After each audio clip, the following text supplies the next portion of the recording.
नमस्कार मंडळी, मी पूनम आणि स्वागत आहे तुमचं अजून एका नवीन ब्लॉगमध्ये. आज किचनरमध्ये हवामान एकदम छान आहे. कडक ऊन पडलंय पण थंडी मात्र तशीच आहे. आज सगळ्यांना सुट्टी होती म्हणूनच आम्ही निघालो होतो आठवड्याची ग्रोसरी शॉपिंग करण्यासाठी. इथला शॉपिंग एक्सपिरियन्स खूपच नीट आणि ऑर्गनाइज्ड असतो. ते तुम्हाला या व्हिडिओमध्ये दिसणारच आहे. तर आम्ही आज जाणार आहोत आमच्या जवळच्या फ्रेशको स्टोअर मध्ये ग्रॉसरी शॉपिंग करायला. चला तर मग बघूया आज काय काय नवीन मिळतंय ते.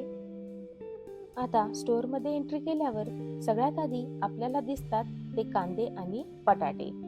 अगदी फ्रेश आणि नीट अरेंज केलेले दिसतायत. मी इथून कांदे घेतले आणि थोडस पुढे निघाले तर पुढे दिसतात आपल्याला या ठिकाणी अवोकाडो आणि फ्रेश टोमॅटोज. इथे ना भाजीपाल्याची मांडणी असो किंवा फ्रूट सेक्शन असो तर खूपच सुंदर पद्धतीने मांडलेलं असतं. प्रत्येक भाजी ही व्यवस्थित ठेवलेली असल्यामुळे शॉपिंग करायलाही खूप सोपं वाटतं आणि मज्जा देखील येते. इथे ना ऑर्गॅनिक भाजीपाला सुद्धा मिळतो.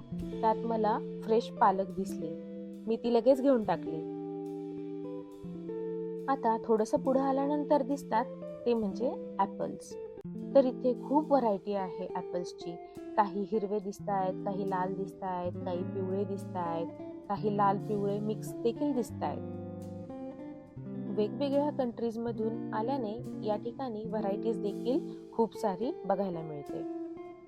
त्याच्याच बाजूला पेअर्स सुद्धा एकदम छान अरेंज करून ठेवलेले दिसले. आता थोडं पुढे गेल्यानंतर आला आपला आवडता विभाग, जिथे घरची आठवण येते. ताजी ताजी मेथीची भाजी, कोथिंबीर, त्याच्यासोबत फ्रेश गाजर, कांद्याची पात आणि हे बघा पेरू. $7.99 पर LB म्हणजे इंडियन करन्सी मध्ये कन्वर्ट केल्यानंतर 480 रुपयाचे अर्धा किलो पेरू. म्हणजे थोडे महाग आहे पण कधीतरी आपली भारतीय चव चाखायला हरकत नाही. शिवाय इथे आपले इंडियन आवळे सुद्धा मिळतात बरं का. सगळंच खूप फ्रेश आहे इथे. आता भाजीपाला घेऊन झाल्यानंतर पुढचा सेक्शन आला तो म्हणजे बेकरीचा सेक्शन. त्यात सगळ्यात आधी दिसतायत यम्मी यम्मी केक्स. बेकरी सेक्शनचा वास इतका छान येत होता की मुलांना तिथेच भूक लागली. मग आम्ही काही मफिन्स घेतले आणि पुढे ब्रेडच्या सेक्शनला आलो. कॅनडातील सगळ्या सुपर मार्केटमध्ये ब्रेडचे इतके प्रकार असतात की पहिल्यांदा गेल्यानंतर नक्कीच गोंधळ उडतो.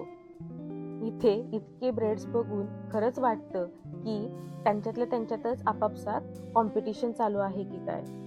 तुम्हालाही दिसत असेल व्हिडिओमध्ये की किती मोठा सेक्शन आहे हा ब्रेड्सचा. या ब्रेड्समध्ये साधारणपणे white bread, whole wheat bread, multigrain bread, ancient grains, sourdough bread, brioche, loaf bread, bagels, baguette, English muffins आणि बर्गर बन्स इतके प्रकार बघायला मिळतात. तर या ठिकाणी कॅनडातील अनेक ब्रँड्स म्हणजे जसं की एक्झाम्पलमध्ये घेऊ शकता की डेमस्टर्स, विलॅजिओ सांगतात की त्यांच्या ब्रेडमध्ये आर्टिफिशियल कलर किंवा टेस्ट नसते. याची किंमत साधारणपणे $2.5 ते $5 दरम्यान असते आणि इथल्या ब्रेडवर बेस्ट बिफोर तारीख असते. पण एवढ्या कडाक्याच्या थंडीमुळे ब्रेड लवकर खराब होत नाही. कॅनडामध्ये पांढऱ्या ब्रेडपेक्षा मल्टीग्रेन किंवा होल व्हीट ब्रेडला जास्त पसंती दिली जाते, कारण इथे लोक आरोग्याबद्दल खूपच जागरूक आहेत. मग पुढे काही marble cake, tea cake, fruit cake ते पण दिसले. इथे रेडी टू यूज आयटम्स खूप इझिली अवेलेबल आहेत, कारण इथल्या लोकांच्या बिझी लाईफस्टाईलसाठी ते अगदी परफेक्ट असतात.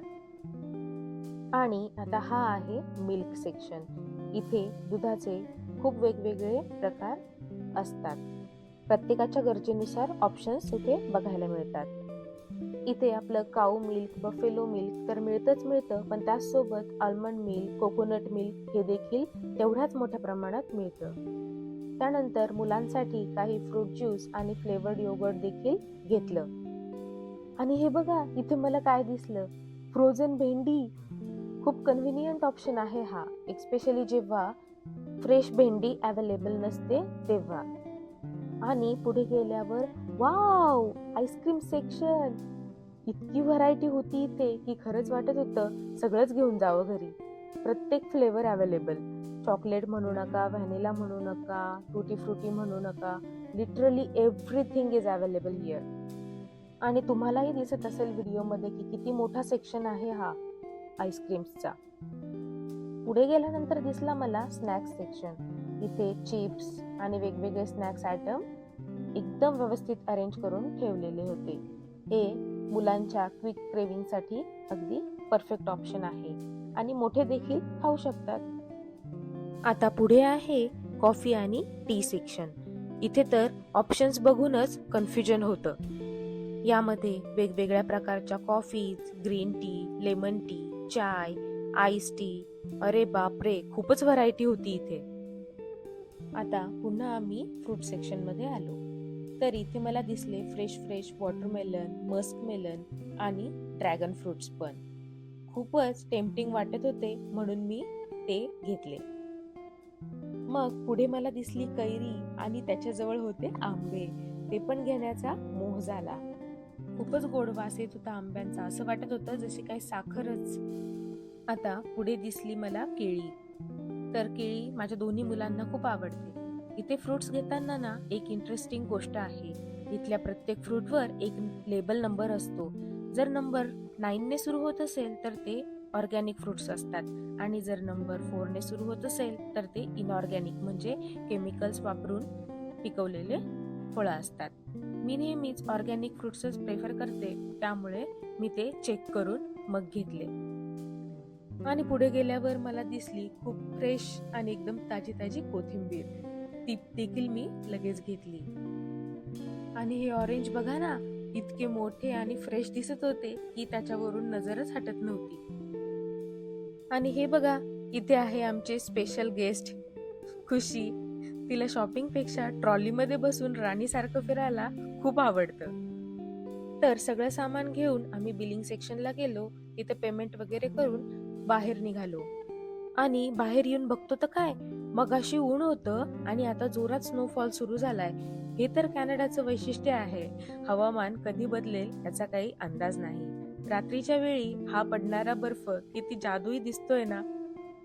आम्ही तर खूप एन्जॉय केला. तर अशी होती आमची आजची छोटीशी शॉपिंग ट्रिप. तुम्हाला हा व्लॉग कसा वाटला कमेंटमध्ये नक्की कळवा. आणि तुम्हाला इथल्या कोणत्या सेक्शनने जास्त अट्रॅक्ट केलं ते देखील कमेंटमध्ये सांगा. व्हिडिओ आवडला असेल तर लाईक करा, तुमच्या मित्रमैत्रिणींशी शेअर करा आणि चॅनलला सबस्क्राईब करायला अजिबात विसरू नका. पुन्हा भेटूया एका अशाच नवीन प्रवासात.